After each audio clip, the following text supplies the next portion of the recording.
Fantastic, and I want to thank you very much. You really are. Thank you very much, and thank you, Bill. And thank you to the Council for National Policy. My brother Robert would have wanted me to be here today. Thank you very much.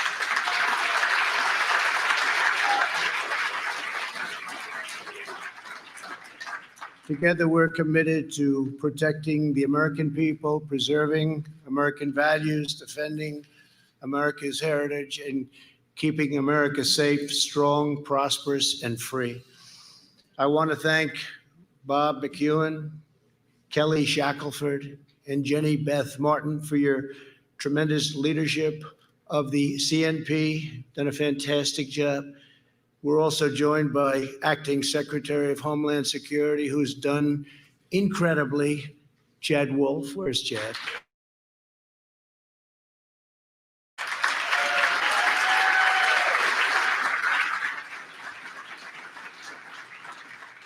Thank you very much, Chad. You're right in the heart of it, and got some big things coming.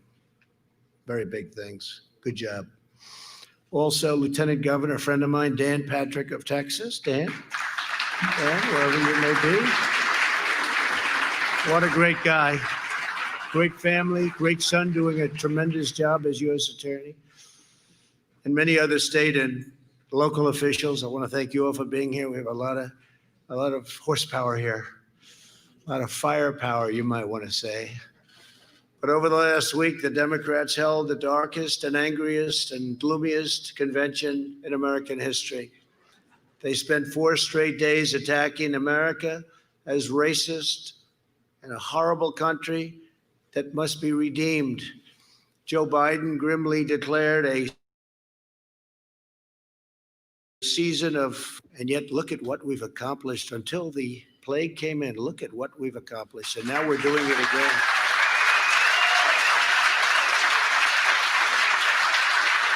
It's the most successful period of time in the history of our country from every standard.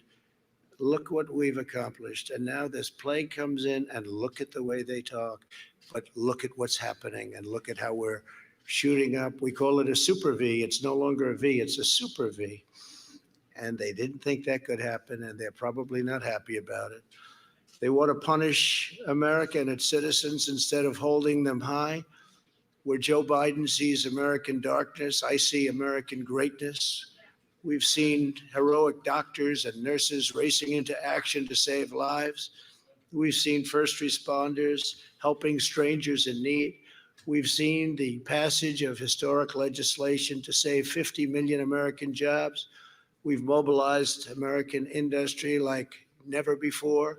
We've built military hospitals from scratch to produce life-saving therapies, and we're on track to develop the most incredible, from a standpoint of time, record time, vaccines. We have vaccines. You'll be reading about them very soon, way, way ahead of schedule, years ahead of schedule.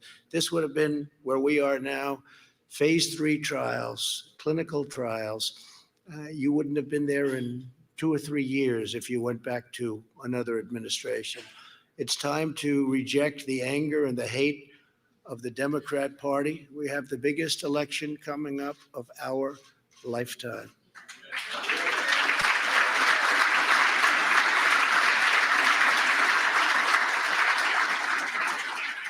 No party can lead America that spends so much time tearing down America. But the biggest part of last night's speech was what Joe Biden didn't talk about. He didn't talk about law enforcement. He didn't talk about bringing safety to Democrat-run cities that are totally out of control and they have no clue. China was never mentioned in any way, shape, or form. China will own our country if he gets elected. They will own our country, and we're not going to let that happen.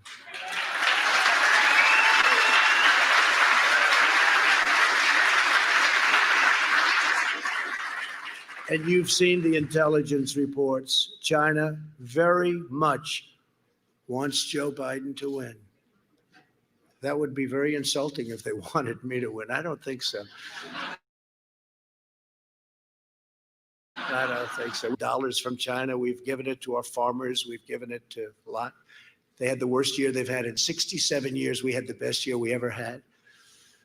We've demonstrated over the last 4 years the extraordinary gains that are possible when we stand strong for our beliefs, when we trust the wisdom of our founders, and when we embrace America's destiny. It's a great destiny. With your help, we carried out the largest tax and regulation cuts by far in American history. And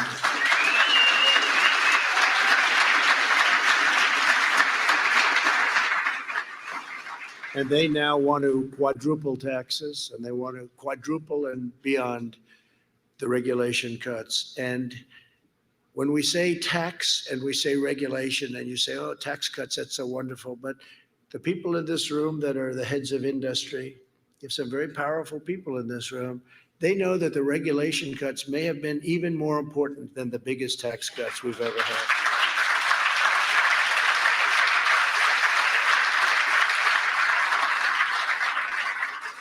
To build a highway in this country could take, in certain places, 18, 19, 20, even 21 years to get approved. It just is not even, it's thinkable. And we've got it now down to 2, and we'll have it down to probably 1. And it may get rejected for safety reasons or for environmental reasons. That's okay, it may happen. But we have it down, we will soon have it down to 1 year from as much as 21 years. We have cases that have just been disastrous. So I just wanted you to know some of the little details, but that's what we're working on. We'll have it down to 1 year to build a highway. You can do it all in 1 year. It doesn't have to take 21 years and cost 100 times more. Literally, I've seen 100 times more. We eliminated Obamacare's unfair individual mandate penalty, which is really the elimination of Obamacare.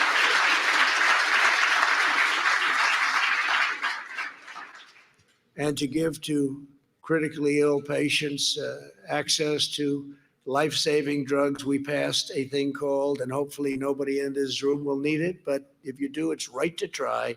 We have the greatest medicines, the greatest doctors and labs in the world. And we have things that won't be approved by the FDA for a little while, although I've cut that time now down in half. It used to be 12 years. Now we've cut it down in more than half. And you see that with the vaccines, you see it with the therapeutics. But right to try, where we have the right to now go in and use some of these very promising drugs, and the response has been unbelievable. What's happened and the lives saved have been really incredible. People used to leave for Asia, they used to leave for Europe, they used to leave for other places all over the world, or they'd go home and die. They'd go home and die. If they had no money, they'd go home and die, which is most people. Now they sign a very short, simple document, and they have the right to try, and it's given them hope, and in many cases, it's given their life back. So it's been a great thing. These are things that nobody talks about, but it's, they've been trying to get that approved, by the way. Not as easy as it sounds. It's complicated because you have the insurance companies and the doctors and the hospitals and the country itself. And so not very easy. But they've been trying to get it approved for 41 years. They've been trying to get that. That's just one of many, many things that we've done for 41 years. To provide our amazing veterans the care they deserve, we passed VA accountability and VA choice. Many, many decades they've been trying to get that.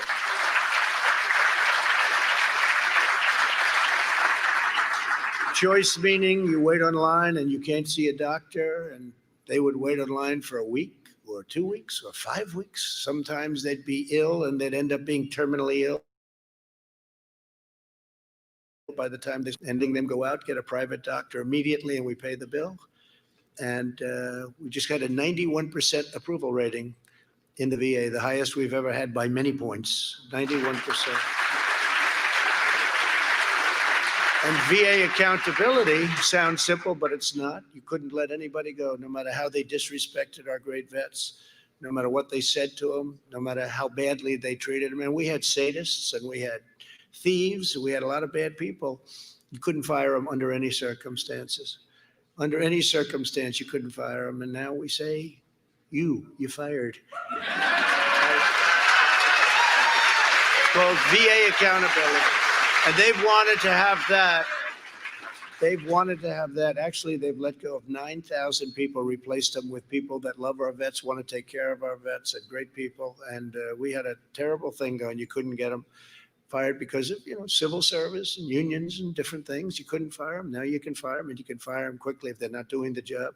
It's a big deal. Everybody talks about it, but they've been trying to get those two things approved for more than 4 decades. And now they're done and they're approved. We ended the Obama-Biden administration's war on American energy, and the United States is now the leading producer of oil and natural gas anywhere in the world. It's a big thing.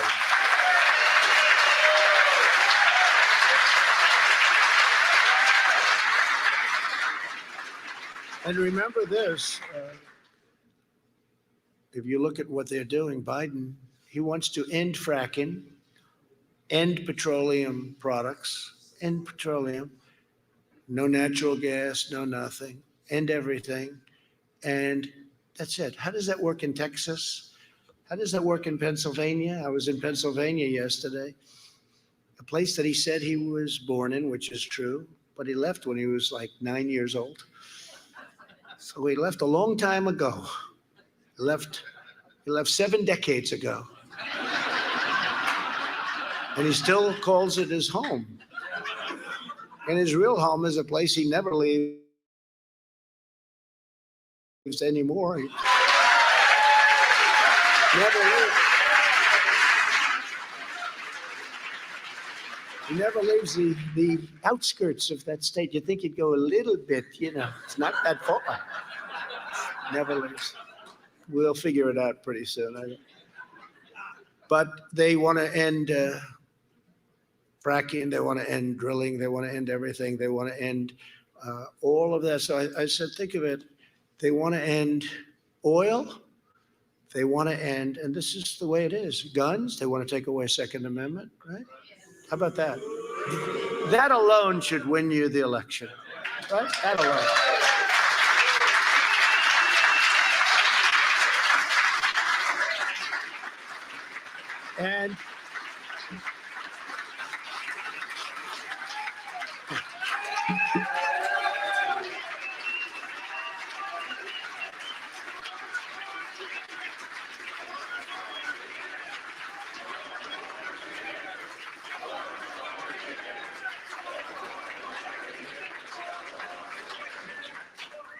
And I protected your Second Amendment. Do you think that was easy for the last 4 years? Everyone said, oh, look, he's wilting, he's wilting.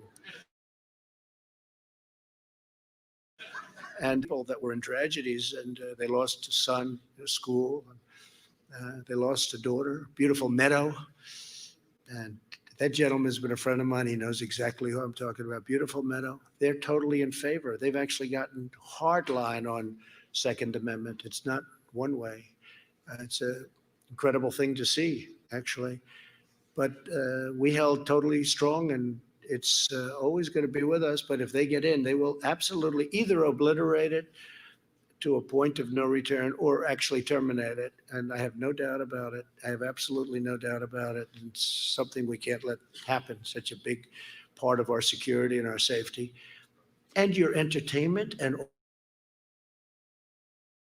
all, but I say and God, it's an attack on God. It's an attack on religion. Did you see the man that got up and sang a very, very special phrase from a very, very special thing? And he left the word God out. And I was watching and I said, oh, he must have made a mistake. I didn't think that he left it out. I thought maybe he, that can happen. Maybe he made a mistake. He didn't make a mistake. That's where they're coming from. He left the word God out, and that's where they're coming from. I withdrew from the one-sided parrot. If you see it, the Paris climate, I call it the Paris climate disaster. This was a way of taking advantage of the United States. We wouldn't be able to drill. We wouldn't be able to frack. We wouldn't have energy. Russia went way back into the dirtiest years. China didn't even come into 5, and when they did, they came in very lightly. We came in immediately, and we would have had to close down many, many businesses in order to achieve the goals that they set, which are totally unrealistic. It was a disaster. And it's an amazing thing. When I did that, and when I did a couple of others, environmental bills, the Clean Waters Act, how about that? It sounds so beautiful. The name is so beautiful. In fact, when I did it, I said, I'm going to be killed on this one. And I did it. And I was surrounded by farmers and developers, builders that build houses and others. And they never cried. They're very strong people. They never cried a day in their life. They were almost all crying. I said, what was this big, strong guy? What was the last time you cried? I can't remember, sir. I gave them back their life. That took away, right? That took away their life.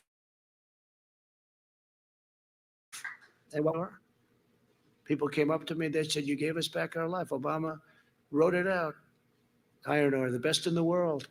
He wrote it out. We gave it back to them. We went up to Maine. We gave them back their lobsters. We gave them back their fishing.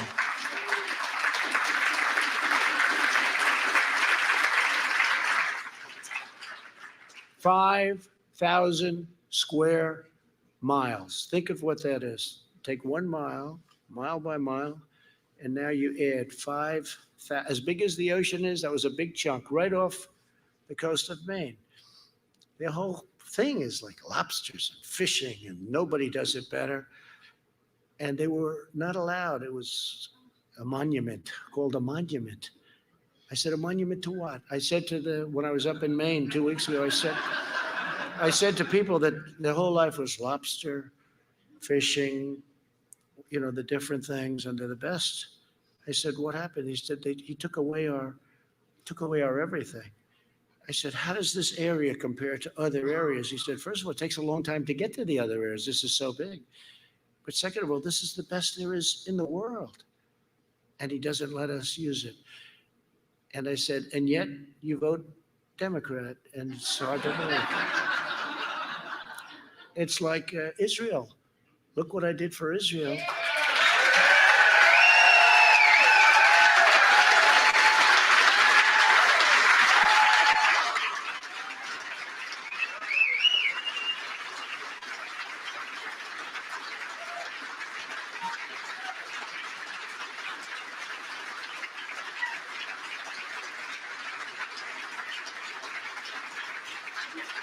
Thank you. But it's amazing to me because nobody's been worse to Israel than President's been worse. Look at the Iran deal. It's the worst thing that ever happened to Israel. And they never moved the embassy to Jerusalem, thereby making Jerusalem the capital of Israel, which I did, and neither did any other president. And I understand why. They campaign on it, Every president said they were going to do it. No president did it until I came along.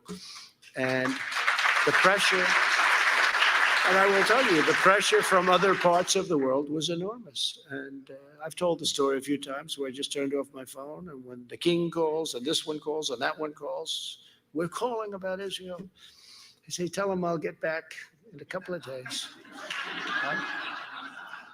I'll get back in a couple of days. I'll be in next week.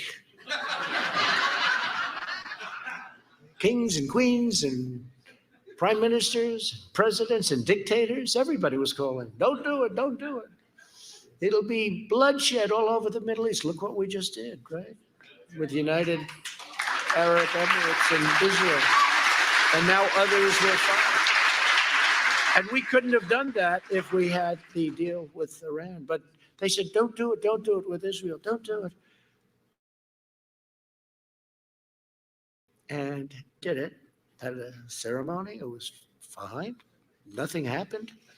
Remember, the world was going to blow up. This will be the end of the world. So I held my breath and I did it. And you know what happened? Nothing, except we did something that should have been done many, many decades ago. And every president violated their promise, their campaign promise, except me. And I did it. And by the way, I added in Golan Heights. That was a big one, too, by itself.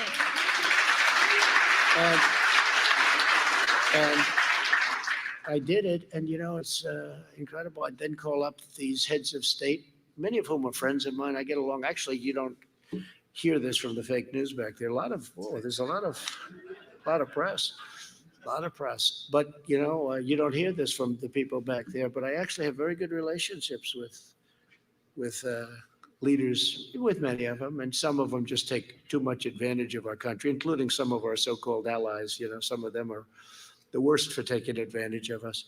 But you don't hear that. So what I did is I called some of the leaders the following week. Hi, how you doing? What's up? Oh, we wanted to talk to you about Israel, but you already did it. I said, oh, I wish I got to you a little bit sooner.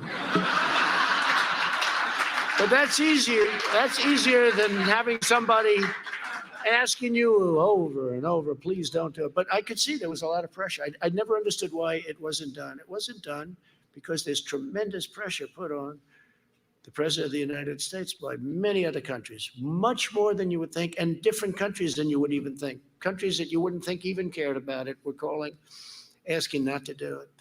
So we did it, and it's been really quite historic, I guess. And I could run in Israel, and I think they said I've probably a 98% approval rating in Israel. So it's been good. It's at the most are the evangelical Christians. They appreciate it the most.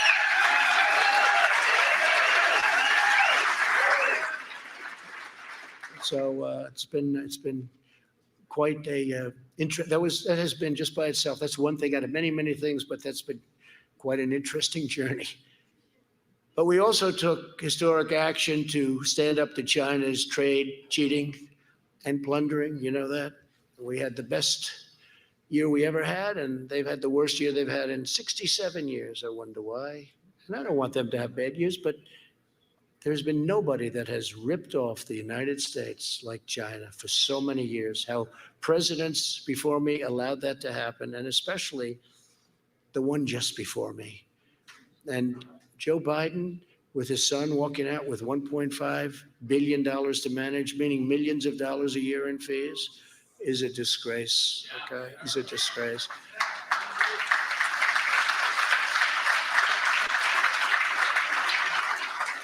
And then the vast sums of money he was paid by Ukrainian company that didn't have the highest standing, to put it mildly, but the vast sums of money. If that ever happened to a Republican, they would have been in jail a long time ago. It's such a double standard. I can't tell you this whole thing with all of the things that happened. The deep state, you can believe it. You don't have to believe it, but it's very unfair. And I will say that if a Republican ever did what Joe Biden did with calling off the prosecutors, or you're not going to get $1 billion, and he's on tape. It's not like, oh, gee, I mean, he's on tape. We wouldn't have had a chance. It's a disgrace. The double standard is a disgrace. And remember this, they spied on my campaign and they got caught. They can say what they want. This FBI agent has just now, first one, admitted, that's the beginning, hopefully, of the falling castle. But he's admitted that he forged documents. He changed documents, reversing them. And he admitted it. So let's see what's going to happen over the next, hopefully, short period of time, because it's been unfair that we've had to wait so long. That was so obvious for a long time. And it should never be allowed to happen to another president again, that I can tell you. And that's for the good of the country, not for me, for the good of the country. Within 3 years, we replaced NAFTA, which everybody said was impossible to do, with the brand new and really pro-America USMCA. It's a whole different ballgame. And we don't want to lose our companies to Mexico and Canada. And this puts a tremendous price tag on doing that. If they want to do that, they won't be doing that. In everything we do, my administration is fighting for the American people and delivering one victory after another. We have appointed more than 230 federal judges. We expect to be perhaps over 300 federal judges by the end of the year.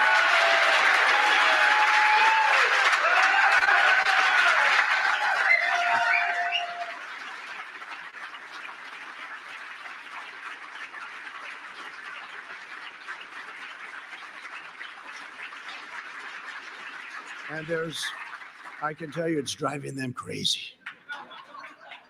Don't forget President Obama. They say he was a great president. Well, you can't be a great president when much of what he's done, we've undone. And you can't be a great empty judgeships. I don't think any president's left any. You don't leave. These are very, very important things for a party. Different policies, different everything. You understand it better than anybody, the people in this room. Left us 142. First day in office, I said, how many judges do I have to appoint? Sir, you have 142. I said, you have to be kidding.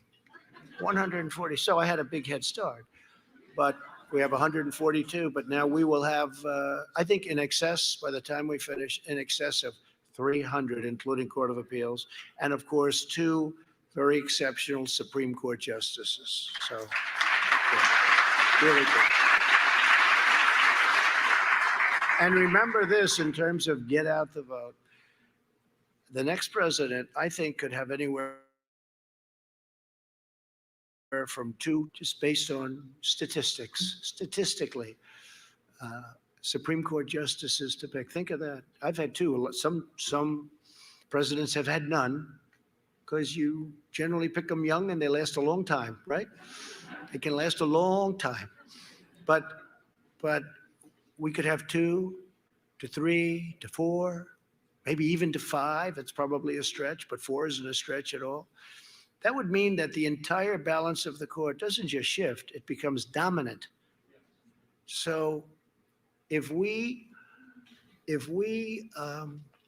don't win, which we don't want to think about, we have to think positively. And the polls today, Rasmussen, 51%, and they were the ones that got it right last time, them and a few others. 51%. They don't want to show those. They only want to show those polls, not likely voters, registered voters. What does that mean? Many are dead. Many have switched their party affiliations, registered. They don't show up. Where they interview many more Democrats than Republicans, and they have to, I guess, by law, put it out. They interviewed, but many more, and they don't go likely. Why do they do likely voters? Because I think they'd be very upset. I think they know they'd be very upset. Bottom line, we're doing very well. We have the biggest crowds. I think there's more enthusiasm now for this election than there was even. It's record enthusiasm, by the way, record-setting enthusiasm right now. It's more now than we had even 4 years ago. Does that make sense?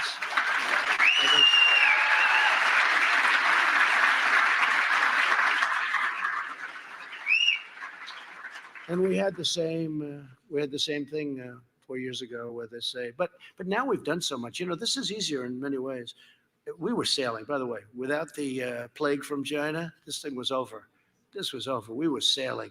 But that came in, and then you have to prove yourself again. So now I have to prove myself again. But we're doing that. We're building up the economy. We're way ahead by every poll, even the fake polls. We're way ahead on the economy, which is very important. But we are. I mean, think of it. You prove yourself, you're in this, and now you have to do it again. But that's what we're doing. We have the V. We have the super V we can talk about. But with the help of countless faith leaders, many of you are in the room. We appreciate it. We passed historic criminal justice reform.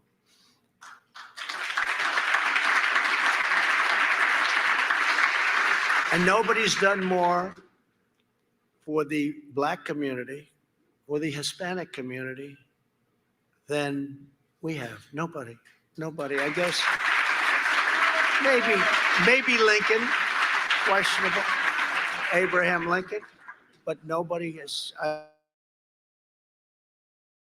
don't think anybody with it, but nobody's done more.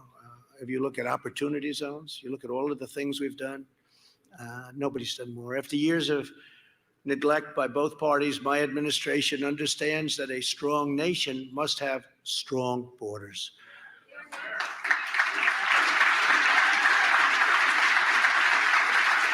By next week, we will have gone up to over, as I say, 300 miles. That's hard to believe, and that was tough. They didn't want it. Do you notice now that we're building it, you don't hear about it anymore?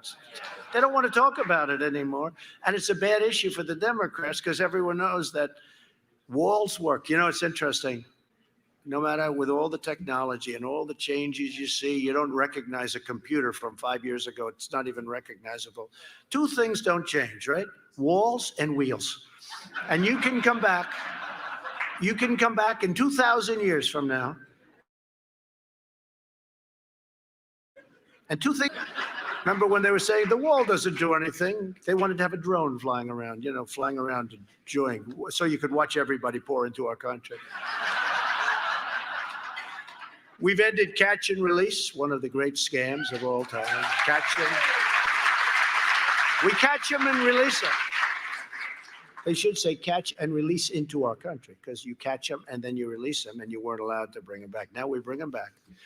We absolutely bring them back. We've dismantled drug smuggling and human trafficking. These networks are horrible. Human trafficking in women, which has turned out, you think of it as almost an ancient crime, but it's not. It's bigger now all over the world than it's ever been because of the computer, because of the internet. It's bigger now than ever before. It's a horrible thing, much of it through the southern border. But all over the world, this is taking place, and we've brought it down to levels that nobody thought even possible. But it's a terrible thing, mostly trafficking in women, children to a lesser extent, but women. We've removed 20,000 gang members, including 4,500 MS-13 members, and we brought them back to their countries. And their countries under the Obama administration didn't want to take people, that, right? They didn't want to. Guatemala, El Salvador, right? Honduras. They wouldn't take people back. Now they take them back. They say, oh, thank you very much. The last administration left us with a Middle East in chaos. This was a Middle East in chaos. Iran was empowered and exporting terror. They don't have too much money now. They're not spending billions of dollars giving it to Al-Qaeda, Hezbollah, some of these wonderful groups that are totally vicious, crazed lunatics. But Iran's different. It's having a hard time. Its GDP went down at a level that you wouldn't even believe, in the 20s. And they'll make a deal. I say they'll make a deal within a month, but I probably mean a week. But I just want to be right. Because they'll call me. They'll say, it took 10 days. He was wrong. They just want to see if I win, they'll be in making a deal. And if for some reason I don't, they'll take their time and they will. This one where we paid them 150 billion. Gave them 150 for nothing. It wasn't even a long-term deal. It was, right now, the time is almost up. This was like a short-term, just like you rent a store in a shopping center. These are countries we're dealing with. You need length, but it was a short-term deal. But more importantly, we gave them 1.8 billion in cash. Think of that, cash. We flew it in Boeing 757s, loaded from floor to ceiling with cash. What were these people thinking? And had I kept that deal, we terminated that deal. Had I kept that deal, we could never have started this incredible thing that's happening with UAE, Israel, and everybody saying, why haven't you invited us? Okay, we're dealing with many countries now want to come in. This was an impossible thing to even conceive of. Impossible. Even Tom Friedman at the New York Times gave us an A+. Can you believe it? He couldn't even believe it. I wouldn't say he's been a big fan, but the New York Times gave us the best editorial I've had. I can't even believe it. I'm surprised they did. I'm sure they've changed it by now. When somebody got in, they said, who wrote that editorial? They probably lost their job. But Tom Friedman actually wrote the editorial. It was very fair. It's true. He couldn't believe it. It's gotten great reviews from everybody. Wall Street Journal, Washington Post. Can you believe that one? Everybody gave it. And we couldn't have done that deal had we stayed in this horrible deal done by John Kerry, who just had no clue as to negotiation. He never got up. They would tell him, we want this, we want this, we want this. And he'd sit there and he'd agree to everything. Sometimes you have to get up and walk. He never got up and walked. Once he rode his bicycle, remembered he was in an accident.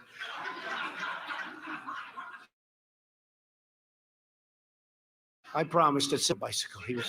He had the helmet, he had the names, the insignias all over. He had insignias like he was a 20-year-old great cyclist from France. So that delayed him about 2 months. They said he just got hurt in a bicycle accident. What? It's not a good accident when you're. So I promised I wouldn't do that. I might get hurt, but I'm not getting hurt riding a bicycle. But if you look at the Obama administration, ISIS was rampaging all over. I've defeated 100% of the ISIS caliphate in Iraq and Syria.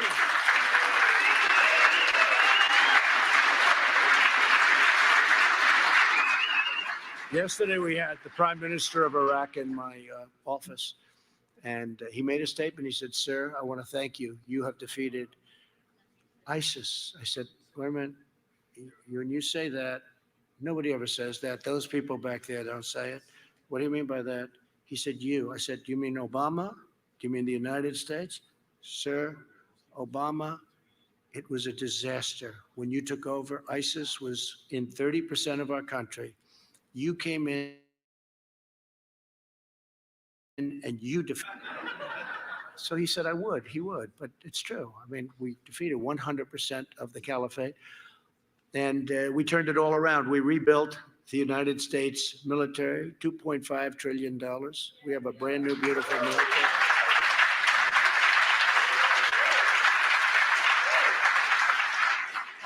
And as I said, with Israel, we got out of the Iran nuclear deal, which was such a horrible thing for Israel. But I asked a friend of mine who's a big fan of Israel. I said, "So what was the best? Golan Heights, Jerusalem capital? What was more important of the two? Golan Heights, which they've been working on for 52 years.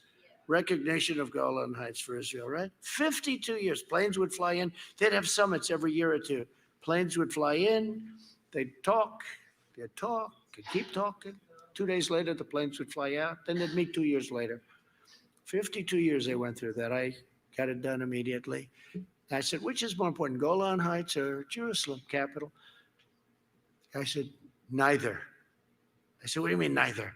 He said, "The most important is when you withdrew from that horrible and very dangerous Iran nuclear deal. That was the greatest thing you did for Israel." It's very interesting. And I said, "I agree." I actually said, I said, "I agree with Iran." And this week we invoked the snapback provisions to restore virtually all of the previously suspended UN sanctions. We snapped it back. It's a good term. The founder and leader of ISIS, al-Baghdadi, is dead. We call it.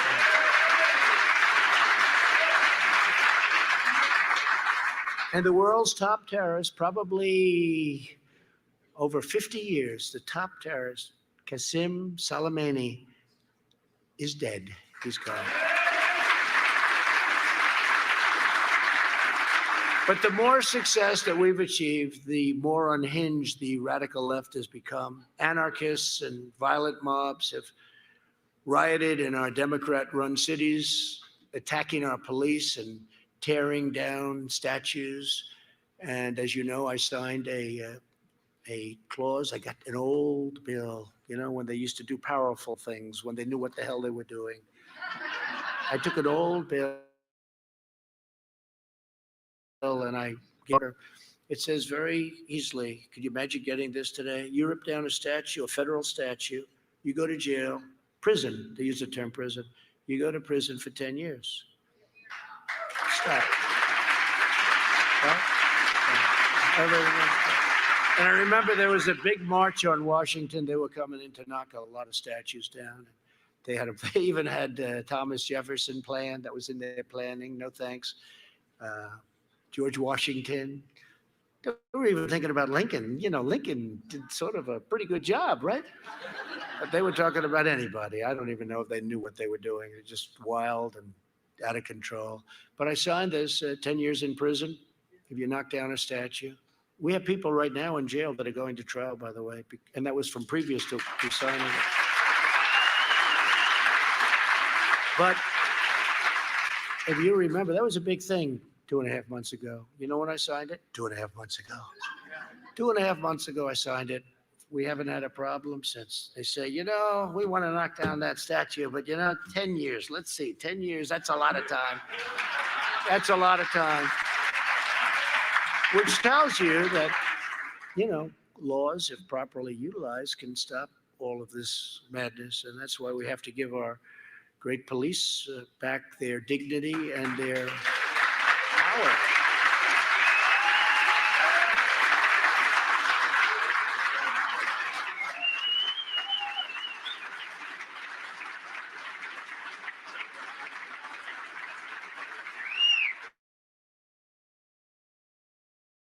I've been in police organization in the country. We just got the other day, Pat Lynch, the head of New York City Police, endorsed me. First endorsement, he said, to the best of his knowledge, which is a lot of knowledge, the first time they've ever endorsed a candidate for president. That's good. They don't endorse.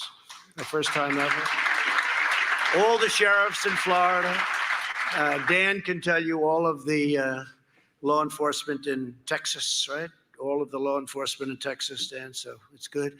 And just about everywhere, we have tremendous support. And you're always going to have bad apples, by the way. You get some bad apples, and you're going to have it probably in this room. We might have one or two, but you have bad apples. But these are great people that do a phenomenal job that actually are appreciated by the public. By the public, they're appreciated, and they're loved, and they're respected. And the public doesn't want to happen what's happening to our police. They took away their dignity. They took away their right to do the job that they want to do. They do the job. And you look at most cities in our country, you know, crime is actually down. You look at Chicago and you say, how's that possible? You look at New York, what's happened just in a short period of time. But we're with them and they're with us, and they've done a fantastic job, right? So the future of our country, and indeed our civilization, is at stake on November 3rd. Earlier this summer, murders rose by 29% in New York City, 33% in Philadelphia, 53% in Chicago, 133% in Minneapolis. These are all Democrat-run places. These are Democrat-run, I might say radical left Democrat in some cases. But these are people that don't have any clue what they're doing. They have no idea. I don't even think they know that it's bad what's going on. You know, you'd almost say they're trying to defend it. It's incredible to hear them. But that's why I launched Operation Legend, which has led to the arrest of 1,500 criminals since July. And the radical left spent 4 years trying to illegally overturn the last election. They're still trying to overturn Hillary Clinton. Remember the Hillary Clinton, will you honor the election? Right? The results of the election. That was Hillary Clinton. And she should have asked that question to herself. She's like a crazed lunatic. She's a lunatic.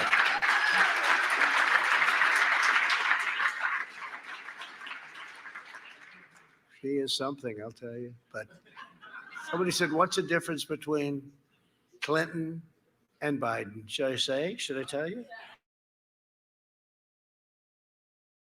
Well, Clinton's a simple person. Joe is not nearly as smart, but he's more likable. So, you know, I don't know. Maybe I'd rather have the smarter person. Who cares about personality, right? But that's the difference. Very simple, isn't it, huh? It's a very simple thing. But that's why we have to win. We have to win.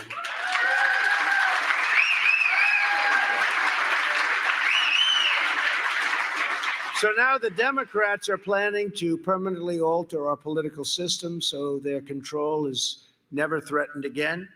They want to pack the court with radical left justices, abolish the filibuster, which frankly, I wish we did it, because I said they're going to do it, so we might as well get there first. But I couldn't get a couple of people to go along with me. But, you know, my attitude was Schumer's going to do it. They all said, no, he'll never do that. He'll never do it. Guess what? They're doing it. They're doing it. And as much as we've done more than anybody has ever done in 3.5 years. But you know what? As much as we've done, we would have done more had we done that. Because getting those extra 10 votes was almost impossible. So I wish we had done it. I wanted to do it, but we had some obstacles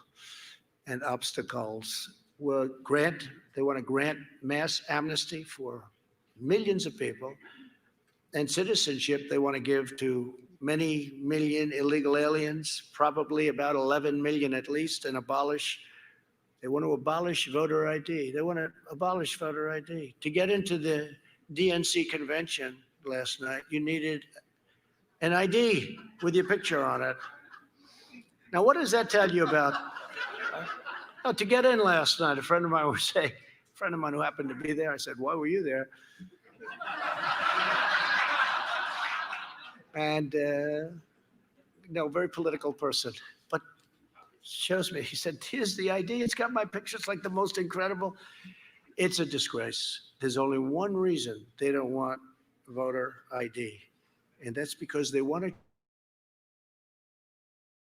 cheat. I mean, you have it on everything.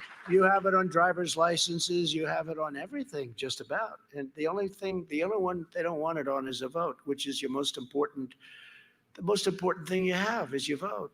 And they don't want it. We have it in some states, Indiana. We have some great, really, voter ID. They want to abolish it where it is and never allow it to happen again. And that's only a bad thing.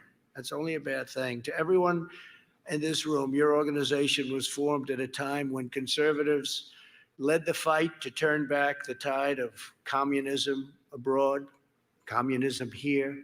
It's a very important organization. Now Americans must rally to turn back the radical left, socialists and Marxists right here at home. And you see that when you see these people rioting in Portland, where you see the anger, the craziness. These people are crazy. They're crazy. And we won't let it go on much longer, by the way, because, they're supposed to police their own town, but we're not going to let it go on much. Because at some point we have to say, okay, you've had enough time to police your town. And by the way, they have good police. Portland has good police, but they're not allowed to do their job. If our opponents prevail, no one will be safe in our country, and no one will be spared. No one will be spared, including the people that help fund. They think they're going to be best pals. They're not going to be best pals. They'll be terminated just like many others. I'm the only thing standing between the American dream and total anarchy, madness, and chaos. And that's what it is. I'm representing you. I'm just here. And I'm not sure it's an enviable position, but that's what it is. That's what it is.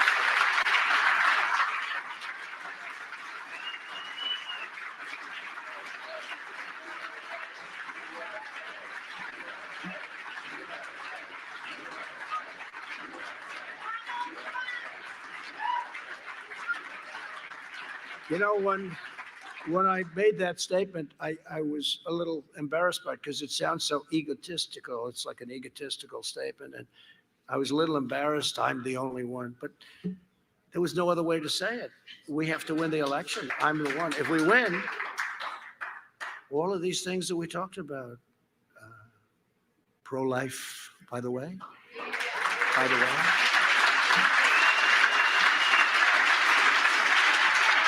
Second Amendment, by the way.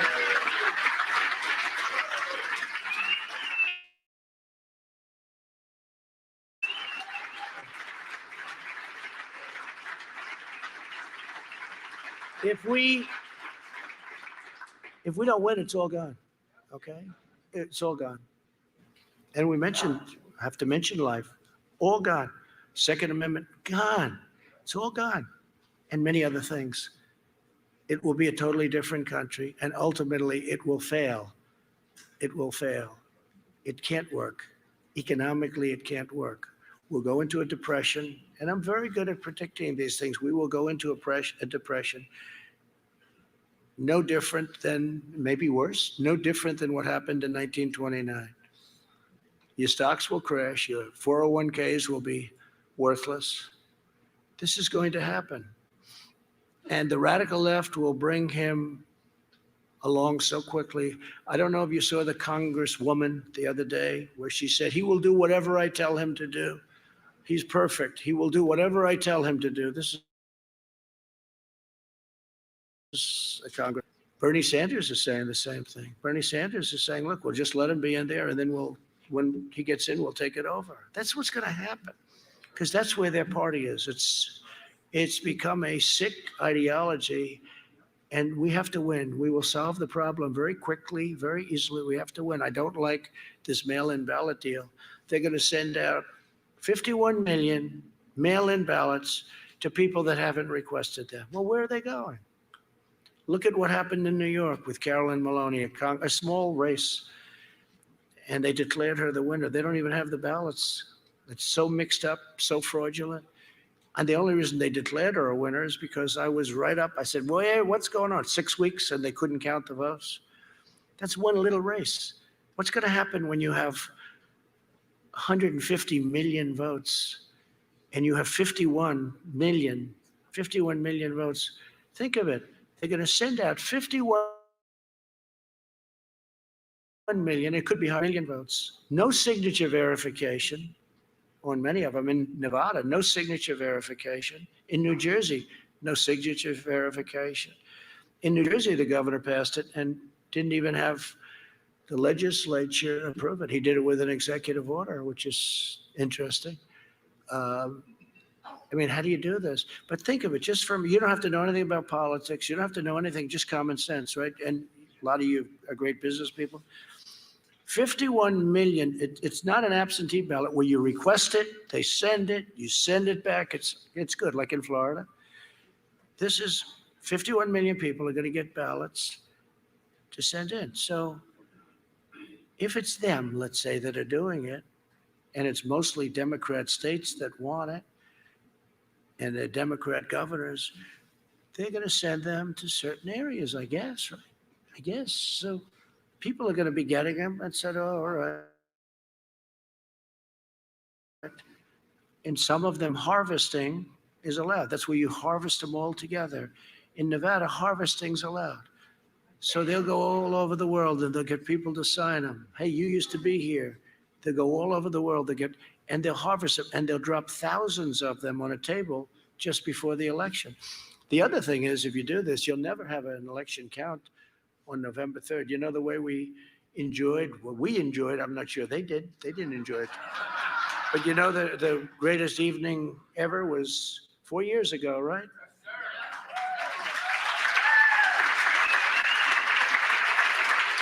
And that night, 4 years ago, that was an extraordinary night. But we knew that night. In fact, we really knew before 9 o'clock, even though it took like 2 o'clock to call it. They refused to call Pennsylvania, which we had. If we lost every single vote, right? Remember, there was 2 points, 2 left, and 2 points left. And if we lost every vote, we won Pennsylvania. They refused to call it, but they called Wisconsin. They called Michigan. They called places that haven't done really very well for Republicans. But, you know, if you look at Michigan now, we're building many car plants. They hadn't built car plants in 42 years. We're expanding and building car plants.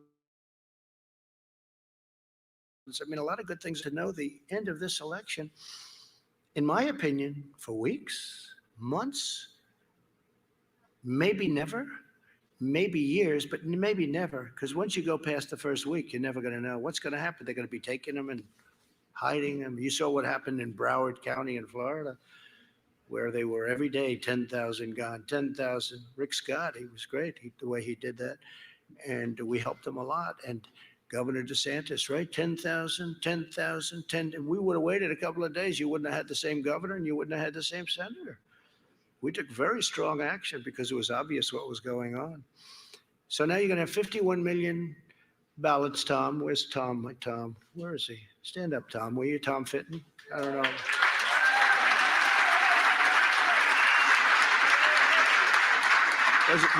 It's Judicial Watch. They do a fantastic. I don't know if everyone agrees, but I do. They do a fantastic job. I wish he had more help. I mean, honestly, I wish he had more help. But it's not easy beating a system that's been in place for many, many years, right? Many, many years it's been in place. And it's sad, but it's being sent and nobody knows who's getting them. And what happens if you send them to an all Democrat area, but not to an all Republican area? How do you win an election? This is really a very serious problem. This is beyond me. This is not to say me or this is about all of us. This is about the country. This is about the country. It could happen the other way too. I mean, it could happen the other way too. I don't think it will happen the other way. I don't think it will. But I think this is a very disgraceful situation.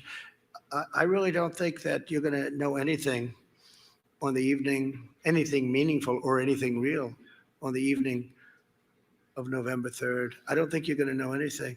You're not going to know what happened. I don't think you'll know 2 weeks later. I don't think you'll know 4 weeks later. And I don't know what's going to happen. You know, there's a theory that if you don't have it by the end of the year, crazy Nancy Pelosi would become president. You know that, right? No, think of that. Think of that.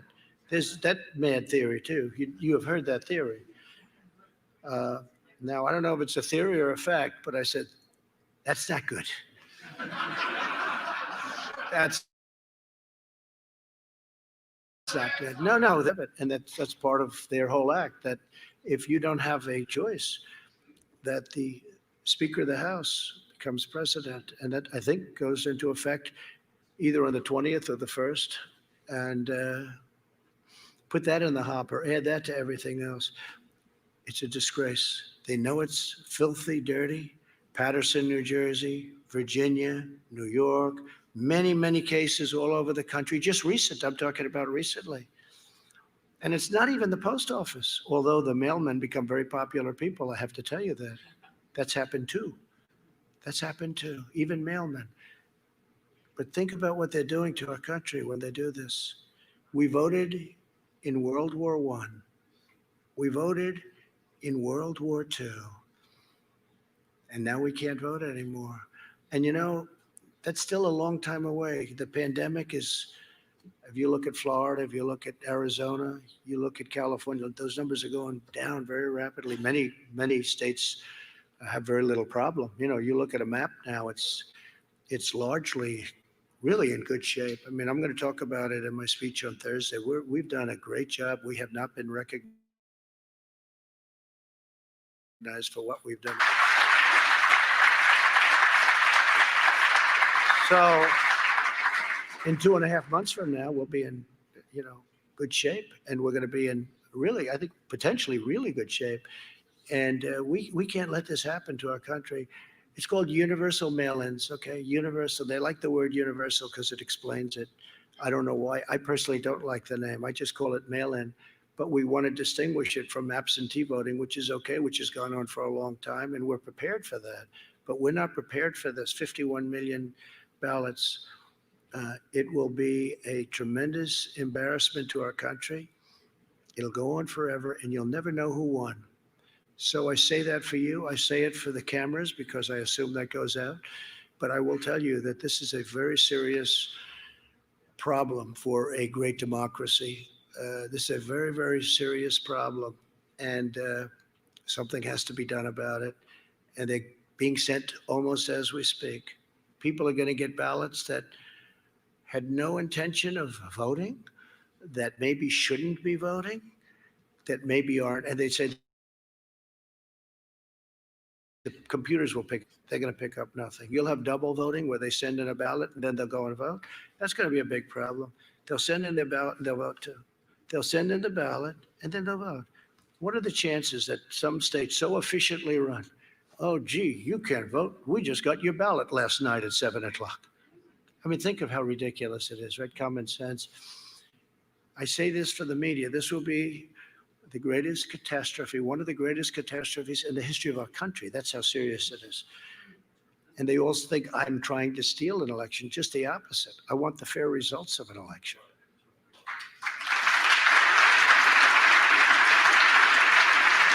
So the damage that they inflict will not just last a year or an election cycle.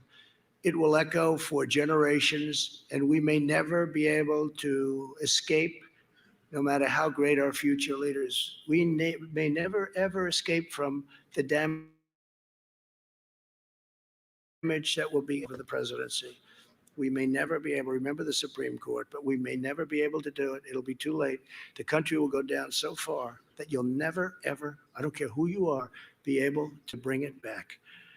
There's now a major American political party that supports decriminalizing illegal border crossings, abolishing cash bail. You kill somebody, no bail. They want to close all prisons, outlaw American energy, confiscate your guns, force taxpayers to finance late-term abortion.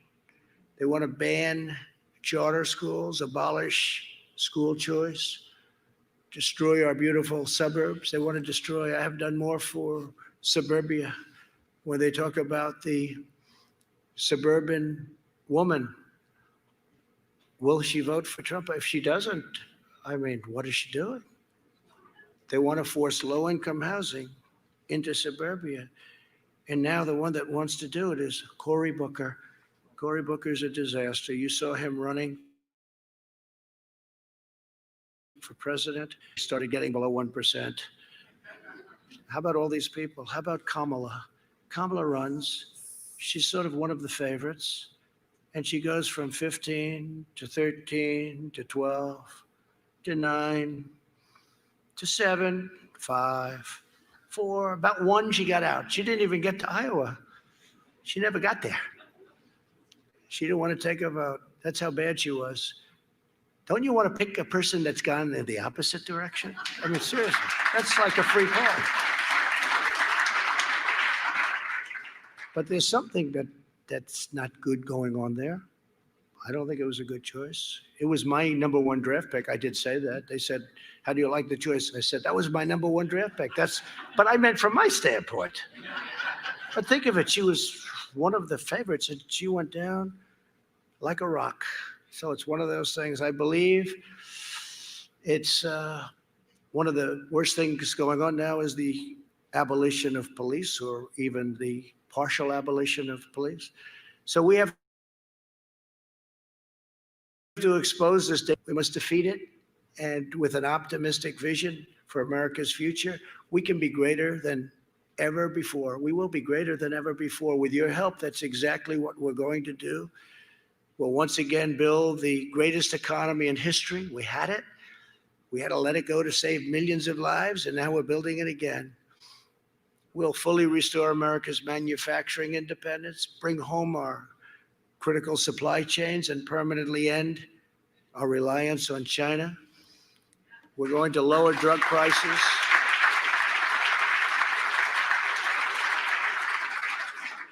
We're going to lower drug prices at a level that's never been lowered before. You know, I'm the only president in 51 years that lowered. Last year. Drug prices went down a little bit. Not much, but a little bit. But under Obama and Biden, they went up 52%. 52%. We'll create a healthcare system that protects vulnerable patients, lowers costs. We have transparency. It's already done. It's approved. It kicks into effect in January. This is going to lower your hospital stays, your doctor bills, gives you more choice and controls, and we're going to deliver the highest quality care that our great American patients, and we'll provide school choice to every parent in America.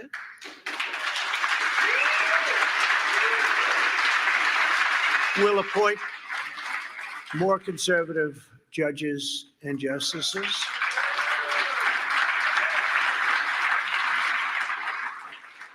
We will protect religious liberty, defend the lives of the unborn, uphold free speech, and safeguard the Second Amendment and your right to keep and bear arms. So important, right?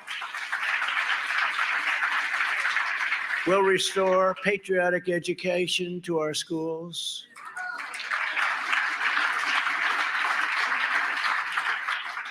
I mean, what they're teaching students today is incredible. They come home, it's like a different world. What is it, 16, 19 now? All of a sudden they change. Now they're thinking about making another change because they don't like that. But I don't know, so I guess 1492, Columbus discovered America, 14. You know, and that's what we all, 1492, Columbus discovered America, right? That's what it was, right? Now they want to sort of get that in poor Columbus. They're ripping those. Poor Christopher. Except in one tough attempt. Did you see that? Did you see it? The anarchist said, let's get the hell out of here. This is dangerous. The anarchists left. No, that was one very tough, great area. We love that area. I know it very well. They started surrounding it. They were all set. They had the ropes going, the whole deal. And all of a sudden they said, let's get out of here. Great. Christopher Columbus. Can you believe it? Christopher Columbus. We will restore patriotic education to our schools and teach our children to love their country, honor our history, and respect our great American flag.